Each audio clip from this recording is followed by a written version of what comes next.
from the 37th parallel on America's haunted highway, it's Pixelated Paranormal, your guide to the unusual and the strange.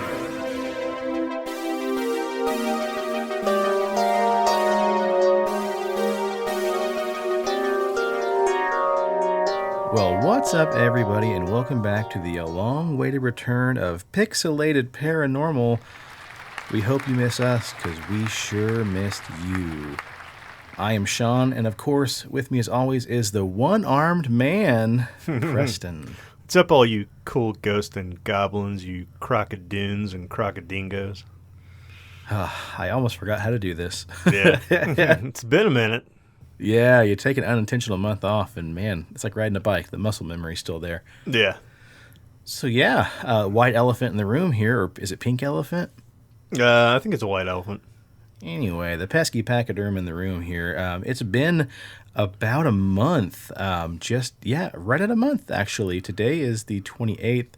Last episode should have hit around the 27th of July. So, what's been going on with us? Well, big update on this episode as well. We are in the middle of resetting our podcast feed to a brand new feed because we are separating from Pixelated Sausage mutually, happily. Everything's great, no problems there. You know, mommy and daddy aren't getting a divorce, but Mark is going to be shifting the way he does some things for his shows, concentrating a lot more on his different feeds that he has. And so we are going to be breaking off of his website, getting our own website. It's actually almost done. Dare I say, if you were to Google it, you might find the prototype that's up and running. But yeah, we're going to be taking over our own hosting duties and everything else, our own feeds. So that was supposed to be a 2-week undertaking, and then we'd be right back. But then we found out that through our various Googling and troubleshooting and tech support, apparently it's not as easy as just taking the old RSS feed off of pixelatedsausage.com and moving it over to pixelatedparanormal.com like we thought it'd be. So we had to choose a nuclear option, which is start a whole new podcast feed through Apple, through Amazon, through Spotify. What that means in the short of everything is that for a little while, you're going to go on there and you're going to look us up and you're going to find two options. Again, the new feed won't be live for at least a couple weeks, but essentially you'll currently find everything up to about episode 250 on the Pixelated Paranormal podcast. And then we're going to start a brand new feed called Pixelated Paranormal, where we're going to then upload the backlog of all, what is this? This is episode 249, if we were to even number it. I might just have Mark upload this one as just special update. I haven't figured that out yet. But anywho, we've got 254 episodes right now on Apple Podcasts. That should be mirrored on most of the other streaming services as well. Unless you're listening on YouTube, then none of this applies to you. Just keep doing what you're doing. Yeah, I upload that shit separately. So YouTubers, you're all good. Just click and subscribe and share, because now we're at 198. So we're like 2 fucking subscribers away from 200 on YouTube. Yeah. So clickety-clack on there, guys. Yeah, hey, good save there. Yeah, everything should be interrupted on YouTube. Golly, I forgot about that, buddy. You came through in the clutch. Yeah. But yeah, again, it's going to be a bit of a headache. Unfortunately, we're going to lose all the reviews and all the ratings we have because the new feed, we're going to basically start from scratch. So we'll announce this more later. Like I said, it shouldn't go into effect for at least a couple weeks. Mark is going to then leave the old feed up. That way, as you listen up through episode 250, you'll have a reminder of, I probably need to switch over. It's going to be a bit of a pain in the neck for anybody who's just now starting and they're going from episode 1 going forward. So, hopefully they'll figure that out. But, yeah, we're going to have to do some growing again, and hopefully our listeners and subscribers will hear the message and be able to then quickly find us and resub. But it'll be kind of cool too, man, because we currently don't pay attention to really any analytics besides Spotify's yearly drop, because I just simply don't care enough to know. I don't want to jump on there and see that there's only 500 and I'm hoping for 5,000, or if I get on there thinking there's only 50 and there's 5,000, then I'm going to get too confident and get cocky, and that's not what we do this podcast for. So, ignorance has kind of been bliss so far, But in related news, we do want to say thank you to anybody who's messaged us or reached out and asked if we're okay and what's been going on, especially Captain Scott from Canada. Hopefully he didn't just stop listening because I called it Canada. But yeah, Captain Scott messaged us here just a couple of days ago. He's listening from all the way up in Canada, making sure we're all right, seeing what exactly gives. But yeah, he alluded to the fact that our episodes were coming out kind of willy-nilly. They weren't dropping on Wednesdays like they were supposed to, and you'd go a couple weeks without seeing anything, and the next thing you know, there's a big episode dump. That's another thing we're going to be working on. We're going to be taking control of that. That way they get posted as they're supposed to. And again, that's no fault of Mark's at all. It's just that, they have to focus on their own podcast and their own streams.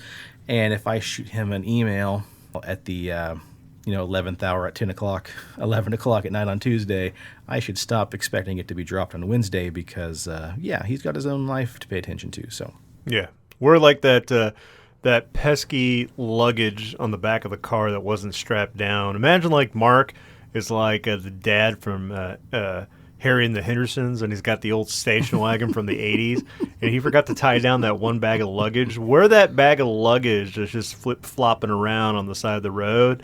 And then we finally just came loose, and so now the car for Mark is sailing a lot smoother down the highway. So we're just in the process of waiting to get picked up and strapped to the old Cadillac. Looky there, man. You got it. So Harry and the Hendersons was made in 1987. Did you know that there was a Harry and the Hendersons TV show that was a whole standalone project?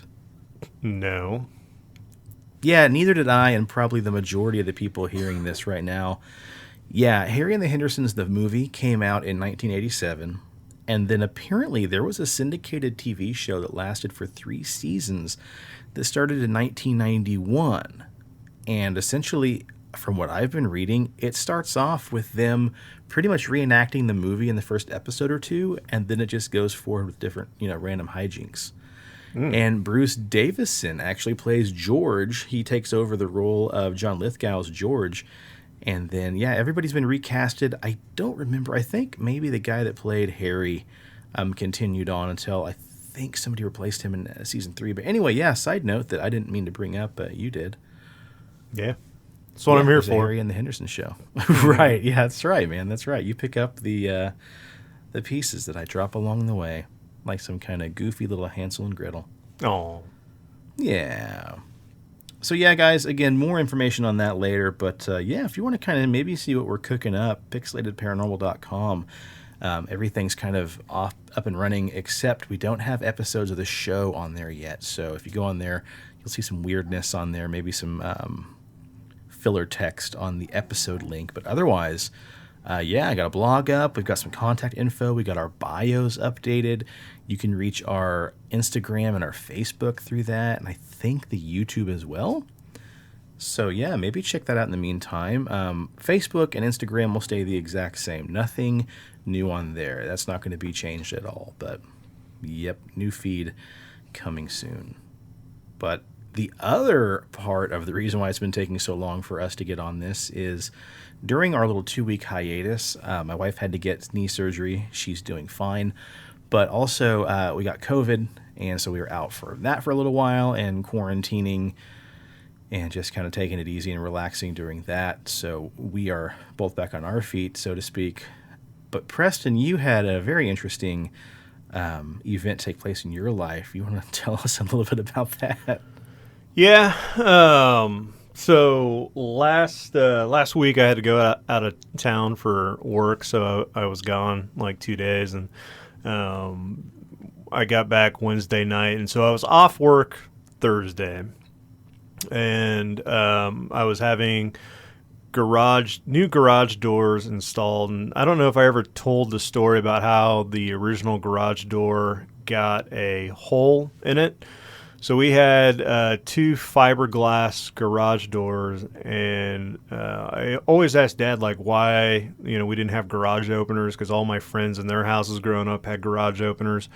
And he was like, oh, well, the way that the garage was built, it was not made for that type of door. So, I mean, if God wanted you to have a garage opener, then it would have come out of the factory that way. But that's not how this house was built. So just open the fucking thing, use your hands, and stop bitching. And we always had a hole in the right side garage door. And our neighbor had a bloodhound that would come over late at night. And it, would get into the property and everything, and it tried to get into the garage, so it created a small hole. Well, Dad went down there to talk to the neighbor, and the neighbor told Dad, not so politely, that it's a free fucking country, and if his dog, wants to roam the neighborhood, if his dog wants to come onto that property, then by God, he should have that right as an American dog, because this is an American country. And Dad said, dog fought for our freedom. Yeah, and Dad said, you know what? You're right. It is a free fucking country. Thank you for pointing that out to me. So he got back on the 3-wheeler and drove back down to our property and was, bitching and moaning the whole entire way. And later that night, got out the 12-gauge shotgun. And, being like 5 or 6, I said, what are you doing, Dad? He said, shut the fuck up. Don't worry about it. Just ain't died. And he unloaded the ammunition in the shotgun shell and filled it back up with rock salt, went out to the garage, shut the garage door, sat in a chair in the dark for hours on end, waiting for this dog to show back up because, like a creature of habit, Dad knew the dog would. And then the dog stuck his nose through the teeny tiny hole, and Dad pulled the trigger and blasted that fucking mutt because it's a free country. And with a face full of rock salt to teach it a lesson, and we never had a problem since. Now there was a giant fucking hole in the garage door, but it solved the issue of the dog coming. But now the dog lived, the dog survived. It was fine. It kind of had a fucked up face for a couple days. But the moral of the story is, it is a free fucking country, and so Dad just wanted to reiterate that to the neighbor. And instead of getting the garage door replaced, Dad just kind of like put a metal grate, like an air conditioner grate, like over the hole. And that's how it's been for like the last, 20, 30 years. So in this process of taking over the property and fixing it up, I had contacted a guy and I said, hey, look, I need to get 2 new garage doors. Is there a way to do, openers? And he's like, fuck yeah, dude. Openers are easy. And so we were getting that process installed. And so I was kind of doing honeydew list on Thursdays. I was kind of like thinking about Big John Wiener, because, we're updating the property and we're getting rid of a little bit of history. Like I was kind of sad to see the holy garage door go away, but at the same time, we're giving the house a major, facelift. And then I'd ordered like a dumpster, so I'm doing like honeydew list. I'm cleaning up and getting some stuff done. And toward the end of the evening, the wife, Jeffrey, she got off work and she's excited about the garage doors. And then she had ordered some cafe lights, solar-powered cafe lights to put around the backyard to kind of light up the duck area at night. And they've been sitting on the front porch for like 6 months, 7 months, whatever it is. And I was in a good mood. I was excited, shit's getting done. So I'm like, I'm going to finish the honeydew list and I'm going to hang up these cafe lights. And right next to the duck coop is this old like maple tree, and it's got some gnarly branches coming out of the ground. And about 6 feet up is kind of where the branches get really thick and kind of go off in other directions. I'm like, this would be perfect. I can, put the solar pad on the fence and connect it here. And then I can run it up to this branch, wrap it around, run up to that branch. And I'm like, I don't have to use a super tall ladder. The ground where I had the ladder at really stable. Like, this is going to go well. And got up,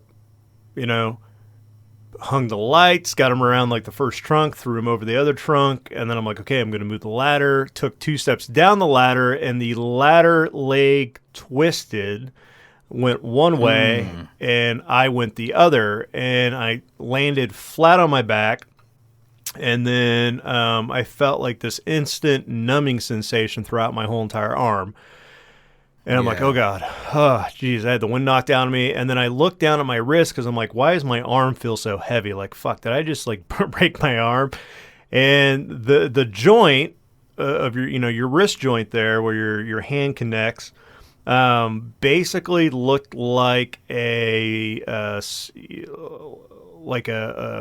bent like water pipe. It had a nice weird S shape, so like the top of my hand was going one way, and then the other part of my hand was going out the other direction, and then it came back in, and then went down and came back out.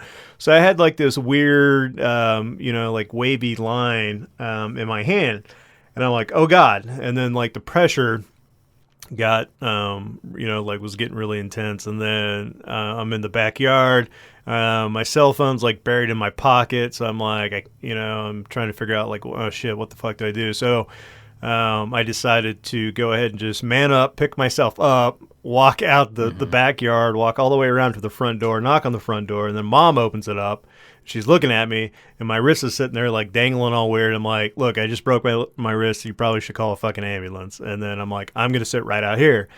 And so then I started getting like super lightheaded, super dizzy, and then I'm like just sitting there laying on the front porch. Well, the garage door guy hadn't left yet. He was just getting some codes typed in and everything. And then Jeffrey came out, and then all of a sudden he walks around to the front, gets up to the front porch, and is like, oh my God, oh God. And he's like, are you okay? And I'm like, well, I mean, I'm not looking at it, so I don't know. I'll let you be the judge, buddy. And he's like, I'd be dead right now. Like, how are you still talking? I'm like, I mean, I'm not looking at it, bud. He's like, oh God. And Jeffrey's like, he turned like 5 shades of white. He was looking bad. And then, the ambulance got there, and they're like, look, we don't have to charge you for this call if we don't have to take you, so we can help you to the car. I'm like, great, let's do it. Took two steps forward, and I just was like, started like dry heaving and got all lightheaded, and they're like, you're not going to make it. You need to go in the ambulance. And I'm like, hey, whatever we got to do. And so they got me in the back of the ambulance, drugged me up.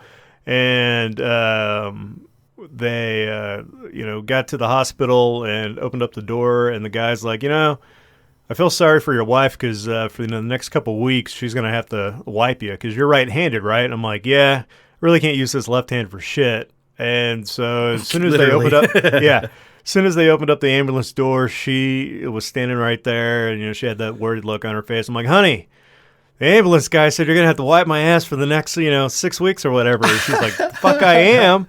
And so the ambulance guy leaned in and was like, just look, I'm going to give you a pro tip.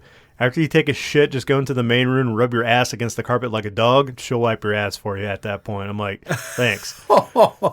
And so we were in the hospital the rest of the night. They had to drug me up and get it set and everything. And then Tuesday morning I went in for surgery, and they cut me open, put a metal plate, and put me all back together. So I've been having to sleep in a rocking chair. And it's the same rocking chair that Dad, through all his surgeries, slept in. So, I mean, it's got some good use out of it, but it doesn't, like, the legs don't stay up very well. And I'm just like, you know what? This is the perfect time to motivate me to go to the furniture store and order all new furniture for this remodel project.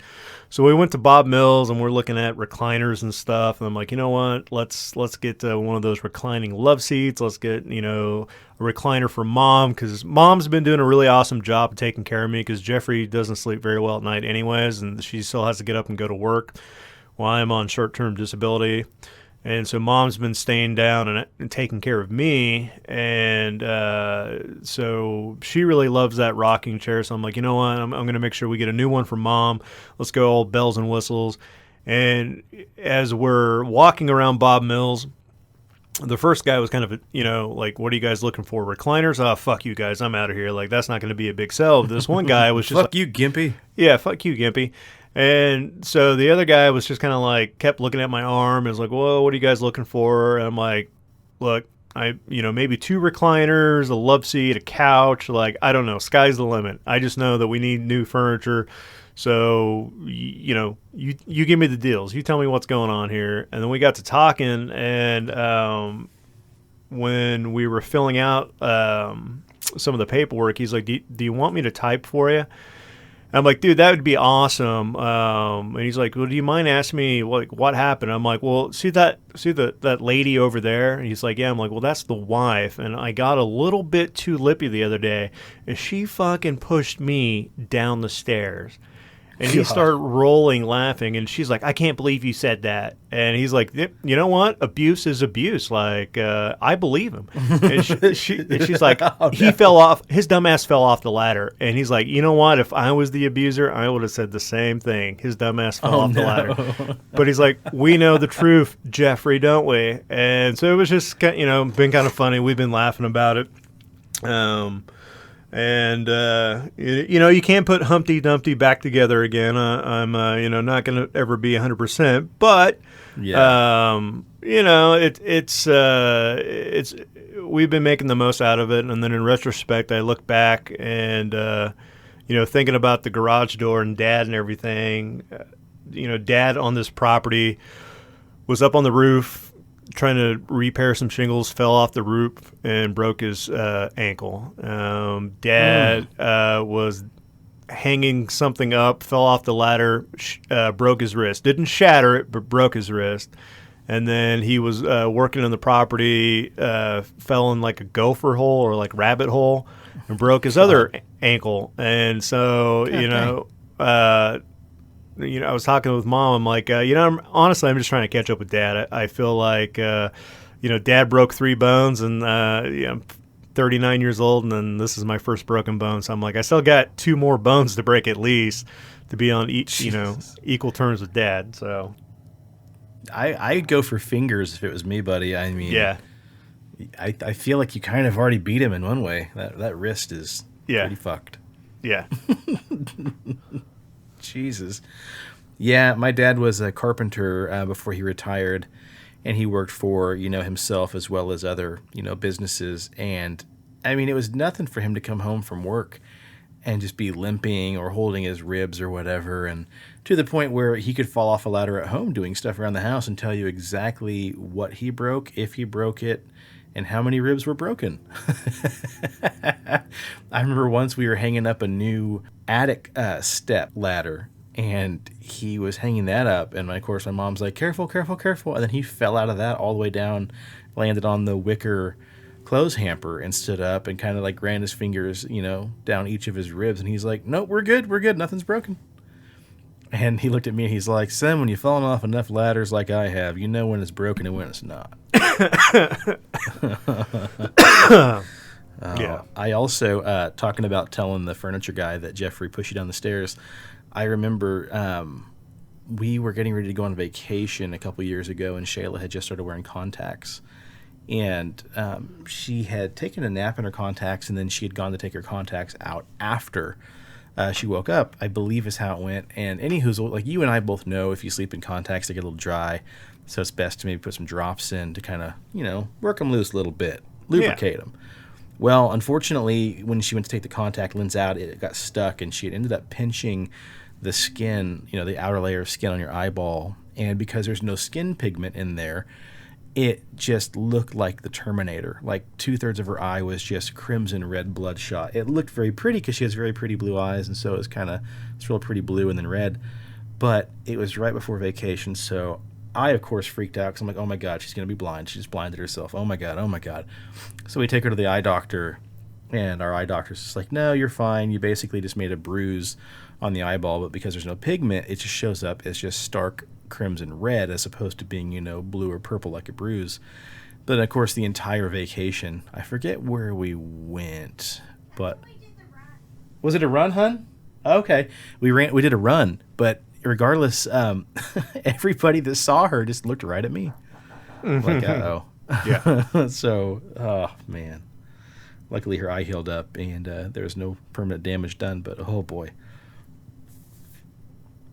Well, you've been through a lot, man, and I really, really hope that it heals up, as best as it can, and could have been a lot worse.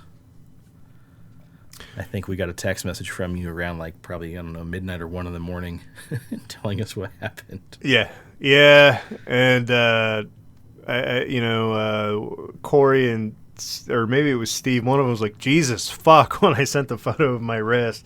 And I'm like, oh, yeah, let me tell you about it. Yeah. Oh, boy. Yeah, that was rough, man. I feel for you. Oh. Just absolutely fucked. But kind of like Harry Potter. That's what Shayla said on Harry Potter when he breaks his arm playing Quidditch, and then they give him the bone juice, and his arm's just wobbly like a limp noodle. Oh. Mm-hmm. Yep.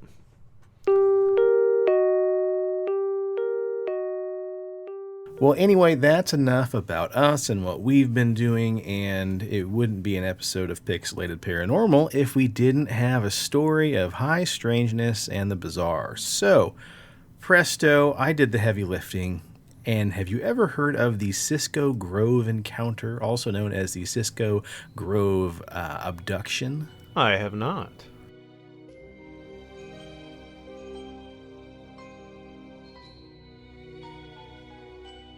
So our story tonight is about a gentleman who, due to the nature of the story, goes by the alias of David Shrum.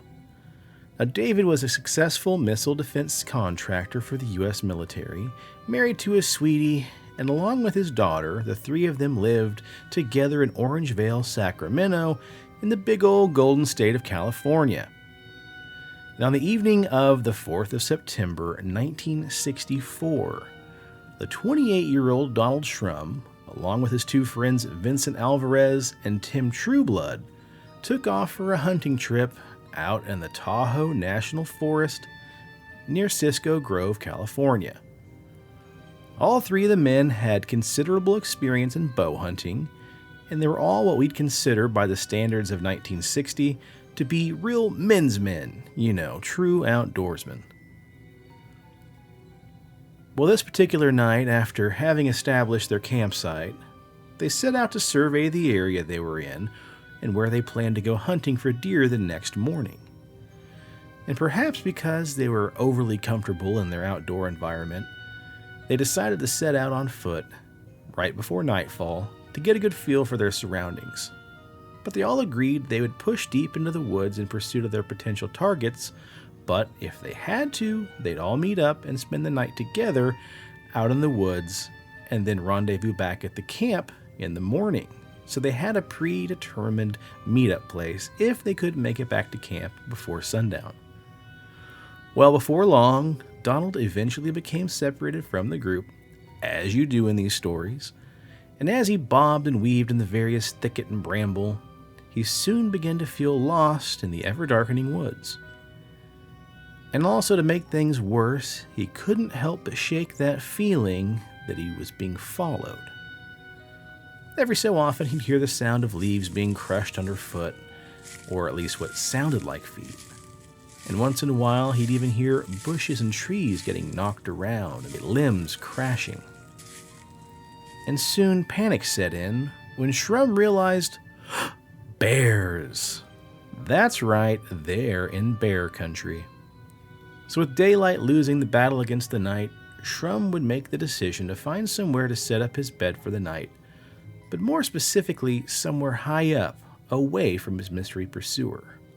See, Shrum had brought along a military-style belt which allowed him to secure himself in a tree rather than on the ground, due simply to the number of wild animals that might wish to turn the tables on the old hunter and straight up eat his ass for breakfast. He believed this was definitely the preferable option to camping on ground, alone, ultimately defenseless. Shrum began to get worried at this point because he had been separated from his other two buddies for quite a while. And even though he was a seasoned hunter, he was in an unfamiliar territory and wondered if he'd actually be able to find his hunting party even after the sun fully went down, or even when it came back up the next morning. So shortly after securing himself up in a tree for the night, a bizarre light appeared in the distance and started zigzagging around the trees at a low altitude, and he noticed it was slowly heading towards him. And suddenly, a bell went off in his head. "Oh, thank God. My buddies must have notified the authorities that I'm out here, and they sent out a helicopter to search for me." Thinking that his two friends had arranged a search for him after the evening alone in the wilderness, Shrum then jumped out of the tree and quickly released 3 of his signal flares to give away the whereabouts out by the big tree that he had just climbed down. Then he started waving his arms around and yelling for their attention. He soon began to realize what was heading his way, though, wasn't a rescue helicopter at all. It was something far more nefarious. After a few moments, the object that was emitting the glowing light finally stopped about 100 or so feet away from his position, and then he noticed 3 smaller lights were now surrounding the main ball. The strange spherical craft itself was unlike anything he'd ever seen before. So he quickly noped his way back up in the tree and settled on the branch that he was hiding on, making sure his bow was loaded with an arrow at the ready in case he had to defend himself against whatever was coming toward him. Fear was now rising at a seemingly unstoppable rate.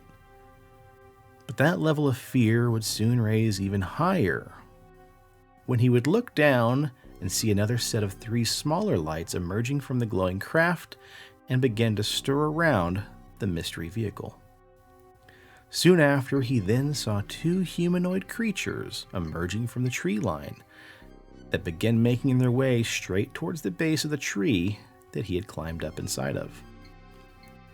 As the beings came a little closer, he could see that while the 2 of them were most definitely humanoid, something was off about both of them.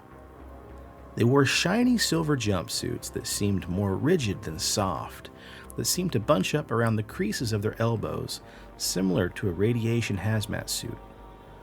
Their heads seemed to be covered in some sort of hood, but he could still make out their faces, especially their eyes. Their eyes seemed to be larger than a human's and also bulged out of their sockets, almost comically, like an owl's eyes. They also had long, skinny fingers that were at least twice the length of any human's fingers and were black in color. He could also hear that they seemed to be communicating between one another via low chirps and screeches, similar to birds. Suddenly, to his horror, the 2 bug-eyed beings looked up and took notice of Shrum sitting high up in his tree, and the 2 humanoids began to shake the base of the tree in an obvious effort to either force him to come down or simply fall from the branch. Shrum, however, clung to the limb that he was in, holding on for dear life, suddenly realizing that he'd also made one simple mistake. After he jumped down and lit the signal flare that he dropped to signal the supposed helicopter, once he climbed back up in the tree, he never refastened his strap harness, so now he was no longer secured to the tree branch. Suddenly, as he was clinging on with all his strength, the 3rd light that appeared from the larger ball began to drift toward the other 2 beings at the base of the tree. After a terrifying eternity, a robot-like being walked out of the tree line, then joining the other 2 hooded creatures at the base of the tree. He said that this thing looked like a classic robot from the comic books, a big, bulky, square-like body, a cylindrical head, and a square-shaped mouth with 2 glowing red eyes. The 2 alien beings both began to chirp and hoot at the robot, which then walked directly underneath Shrum, opening its square mouth and releasing a white vapor that began to rise up surrounding Shrum. The strange vapor caused his thoughts to become fuzzy, and the world around him began to turn dark. Moments later, he finally came to, laying flat on his back under the tree. Whatever the robot spewed out of its square mouth had knocked him unconscious, and he had fallen out from his hiding spot. But aside from an intense feeling of nausea, he was otherwise unharmed. He quickly stood up and shot an arrow at the robot, hitting it directly in the chest, which caused it to stumble back a few steps as sparks shot out of its torso. Shrum quickly climbed back up in the tree, securing his position to forge a standoff against the beings. Only being dazed momentarily, however, the robot then bounded back toward the other two beings, and again it bellowed out more of the mystery white vapor. Shrum closed his eyes and held his breath, fighting back the nausea and the feeling of losing consciousness. And once he noticed the vapor had cleared away, he shot 2 more arrows at the robot, which this time did absolutely nothing to the monster. So at this point, he began lighting matches that he used for his flares, dropping them down towards the menacing trio in an effort to force them away. And although they would back away for a short while, being startled by the little flames that hit the ground, they soon continued their assault, banging and shaking on the tree while the robot belched out more knockout gas in anger. Just like before, the robot's gaseous assault knocked Shrum out for just a short period of time, and when he regained his wits, he now saw that the 2 hooded creatures below were now attempting to climb up the tree. So, with his last handful of matches, he began to light anything he could on fire, including pieces of clothing and even his baseball cap. When he could no longer use clothing, he would then send down branches, pine needles, anything he can get his hands on, including a handful of pocket change that he pelted the robot with. While this nocturnal standoff played out, the strange aerial vehicle suddenly shot upwards and out of sight. The strange creatures below Shrum, however, continued undeterred by the event. And the strange onslaught kept on for hours, until finally Shrum noticed 2 things. Number 1, the sun was now beginning to come up on the horizon, but also the trees off in the distance toward the area that the glowing craft had shot up from were now swaying back and forth, and he could hear the sounds of limbs cracking as they echoed through the woods. And in a split second, a second robot joined the 3 figures below him, and the 2 hooded figures let out a low set of hoots at the 2 robotic companions. Now what happened next baffled Shrum, and it would be ultimately the last thing that he would see. The 2 robots turned to face each other, and an arc of blue lightning began to form between the 2 of them. And then, the next thing Shrum remembered is a thick black cloud of smoke heading up in his direction from the lightning arcs, and suddenly in the seconds that followed, he blacked out once again. When he awoke this final time, he was now dangling from the tree branch by the belt that he used to secure himself into the tree.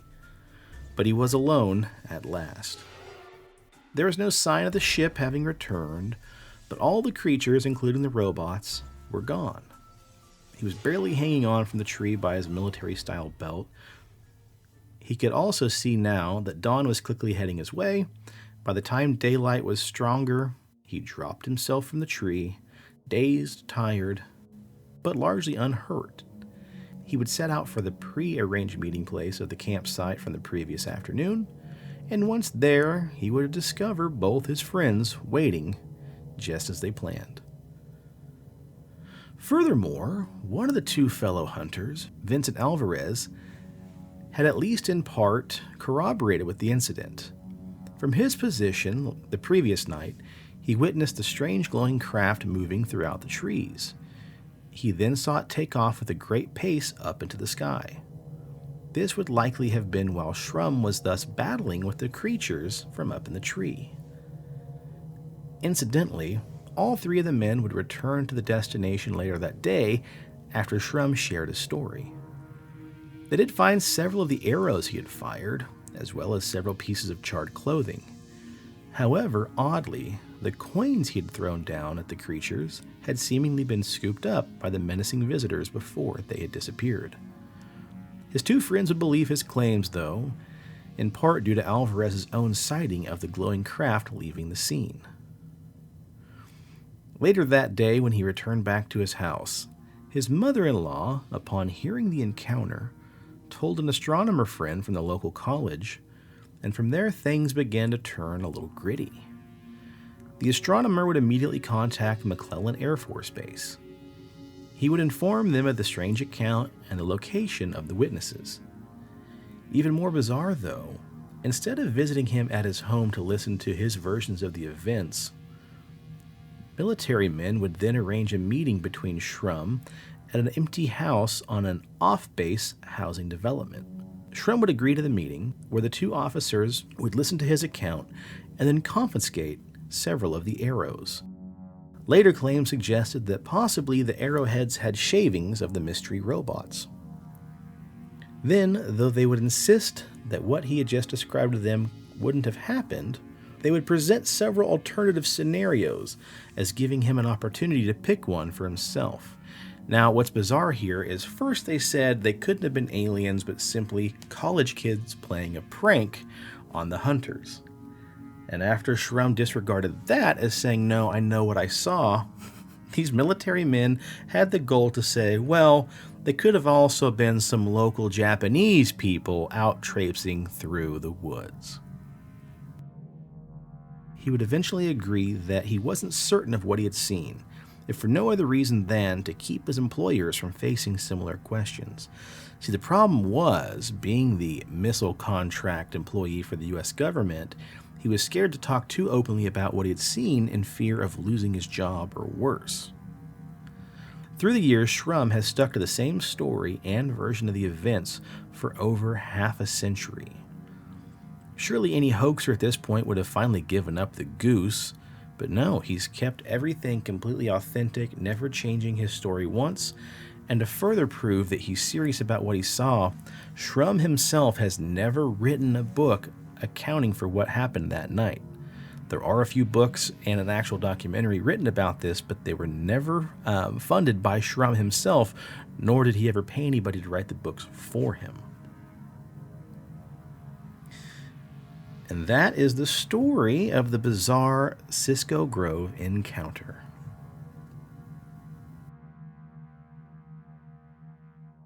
That's the shit I'm talking about, Donnie. Right. And then you hit me out of left field with it. Well, it could have been some Japanese people out in the woods. Uh-huh. You know, whenever it's aliens, it's a swamp gas from Uranus or just Japanese people. Or, classic Japanese people. You got to think it's back in the 60s, so we're dealing with a lot of the, bigotry and bias towards anybody who's not American. And I mean, Japanese must have just been the easiest people to blame it on, Yeah, that story's a wild one. I thought about getting the book, but really I think this kind of summarizes the events. I can't imagine how much longer that book could have been than what I just read and typed up. Yeah. Unless there's going to be some more in-depth conversations about the military meetings, but I mean, still then, the guy's pretty true to his word and didn't really start talking openly about it until, not too long ago. I mean, I think we need a deep dive into old Donnie Trump here because this is not the first time he's been included in a UFO story. Yeah, but his name was David Shrum. So, because they got that book about the Baron von Trump that's got like the kid that came from the future that looks like his fucking kid. I mean, I think I've never heard of that. Yeah, look it up, dude. Look it up. Huh. Is that legit? Like, that's a thing? Like, people think... Yeah, there was a book published back in like the early 1900s whose main character's name was like Baron von Trump. And are you sure it wasn't Valiant Thor? No, and okay. He was like a time traveler from like the future, and yeah.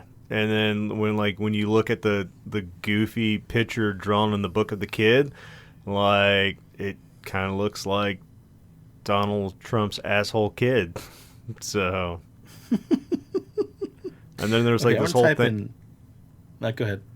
And then there's like this whole thing with him and his dad. His dad worked with Tesla, and it's like there's all this like government conspiracy bullshit that like after Tesla died, like Trump Sr. got all the files and like the blueprints and the machinery and like, yeah. Holy shit, yeah. HuffPo did an article about this on August 1st, 2017. The internet tends to trump things up, but even this boggles the mind. A series of books from the late 1800s depicts a character named Baron Trump. Oh, and the boy is also aided in his quest by a man named Don. Reddit users have been discussing the books along with a number of other Trump-related conspiracy theories. The books are credited to Ingersoll Lockwood, a lawyer who also dabbed in fantasy fiction. Lockwood's series of 19th century children's books include Travels and Adventures of Little Baron Trump and His Wonderful Dog Bulger, Extraordinary Experiences of Little Captain Doppelcock on the Shores of Bubble Land. That sounds like a Chuck Tingle book. Yeah. Wonderful Deeds and Doings of Little Giant Boab and His Talking Raving Tabib, and Baron Trump's Marvelous Underground Journey. Holy shit, man. Yeah. Well, that is a story for another talk show, I guess. Huh, look at you, just, turning in your homework at the last second. Yep, that's what I do. Trying to get that extra credit. Well, man, we're at least going to have to do a late night episode about, extraordinary experiences of little Captain Doppelcock on the shores of Bubble Land. That just sounds erotic. Good stuff. Well, buddy, it's good to be back. I really hope you're on the mend. I hope that you continue to feel better as days go by. Man, me too. I'm telling you. Figure out how to play your Xbox with one hand. Yeah, I that's been like, I thought to myself, like, fuck, man, I'm going to be out of work like 3 weeks. I'm just going to hit this Xbox hard. And then I realized, like, I have no feeling in my thumb and pointer finger. Damn. And they're all, like, gimped up. And so I can't move them. So it's like, I can't use an Xbox controller. So. Well, shit. Hey, at least you can sit there and watch, your kids play it, I guess. Yeah, like, hey, Blake, why don't you come help Dad here? I mean, you know what would be fun, all jokes aside? Find a somewhat easy game, and you play the left side of the controller, and Blake plays the right. Yeah. Or Addie, and then you guys just see how far you can get in a game by having them shoot and you steer. See, that could be a freaking hoot, man. Yeah. Hell yeah. We have a cousin. Her name's Enola, and I believe it was from a birth defect, but she had only one arm, and she would play Nintendo like nobody's business, man. She could play some Bubble Bobble and just make your head spin how good she was, but she used the classic NES controller because we didn't have any of those, specialized controllers you can use now, but she would just use her left hand to, use the D-pad, and then she just had kind of a stump, for lack of a better word, where they had amputated her other arm from the elbow down. And, I mean, she could just rock and roll some Mario, some Bubble Bobble. It was really, really impressive. I miss the simple controller days. Like, I could probably one-hand it if I had, like, a NES controller. Well, I mean, you still got some time on your hands. Go buy one of those little NES classics. Oh, yeah. Shoot, see if Steve has something you can borrow. I'm sure he does, man. I've been making Mom binge watch YouTube shows with me, like Vice Grip Garage and Ace of Clay. So, God, why would you punish your mom? It's not her fault you fell. Yeah. Hell yeah, man.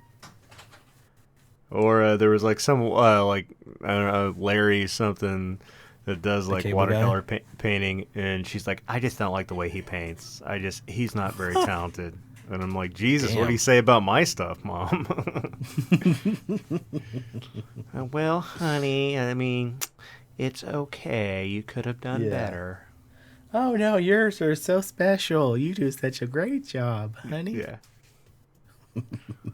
As she loosens the leg on another ladder. Yeah. Well, speaking of Steve, he hopes to be back very soon. Things hopefully will settle down a little bit for him as well. We'll have him join us once again. That would be splendid. But in the meantime, please check us out on the social medias.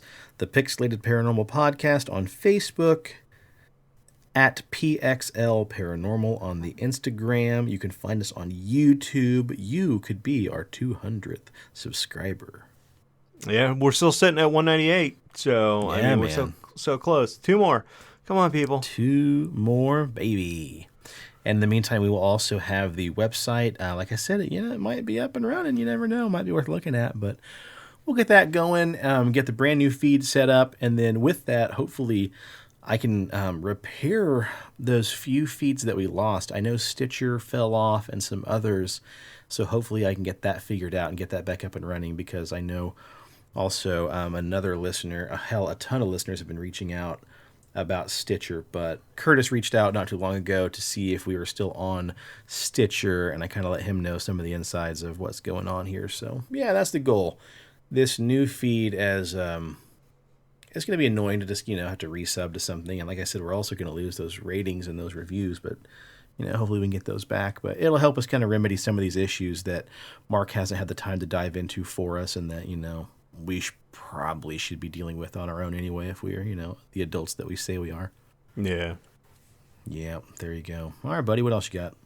Well, as always, if you need a beard, if you want a beard, maybe you're looking a little shaggish lately, like you got a gimp arm and you need to step up your A game. Let me tell you what, folks, Big Dob's Beard Balm is that special something you need.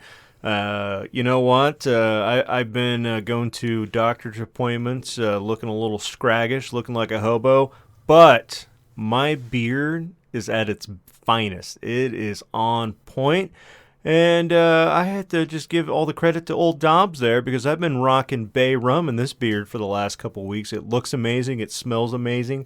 It glistens. So go to Dobbs. BigDobsBeardBalm.com and use promo code PXLPARA for 20% off your order. And who knows, after a couple weeks of putting that shit on your face, you might be a time traveling Baron von Trump. Ooh, perchance, yeah. Yeah, and the double cock bubble land. I knew that name would resonate with you. Yeah. Old Doppelcock. All right, folks. In the meantime, on behalf of Big Steve, I'd like to say cheers to the weird shit in the world and those of us who love to talk about it. And stay spooky and stay on the paranormal highway. The cast at Pixelated Paranormal would like to thank you for listening to this week's episode. Pixelated Paranormal is here to tell you tales of the fantastical, the strange, the unknown. Tales that will move you a little further down the paranormal highway. If you'd like to share your own listener story, we would love to hear it. Email us at pixelatedparanormal@gmail.com. Again, that's pixelatedparanormal@gmail.com. We'd really love to hear from you. Again, thanks for listening to this week's episode of Pixelated Paranormal, your guide to the unusual and the strange.